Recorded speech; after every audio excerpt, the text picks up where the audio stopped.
আজকে ভিডিওতে দেখাবো কিভাবে ক্যাপকাটে ওয়াটারমার্ক রিমুভ করবেন। তো দেখতে পাচ্ছেন এই ভিডিওটাতে ওয়াটারমার্ক আসছে ডান পাশে উপরে। তো আমি এখন দেখাবো কিভাবে ওয়াটারমার্ক রিমুভ করবেন। তো এই জন্য আপনাদেরকে ক্যাপকাটে যেতে হবে। ক্যাপকাটে গেলাম। ক্যাপকাটে আসার পরে আপনারা নিউ প্রজেক্টে যাবেন।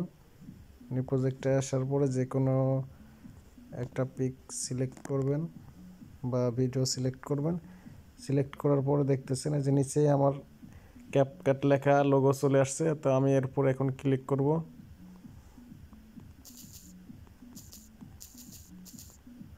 তো ক্লিক করার পরে দেখতেছেন যে হাইডেন 3 ইউজেস, আমি এখন এটার পর ক্লিক করব।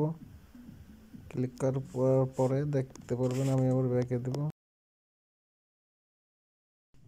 তো ক্যাপকাট লেখা লোগোটি এখন আর দেখা যাচ্ছে না, ক্যাপকাট লেখা লোগোটি চলে গেছে। এখন এই সাইডে যে ক্যাপকাট লোগো এইটা লেখা আছে এটা আমি ডিলিট করে দেব। ভিডিওটি ভালো লাগলে অবশ্যই লাইক কমেন্ট করবেন এবং সাবস্ক্রাইব করবেন। যারা আগে থেকে সাবস্ক্রাইব করেছেন তাদেরকে অসংখ্য ধন্যবাদ।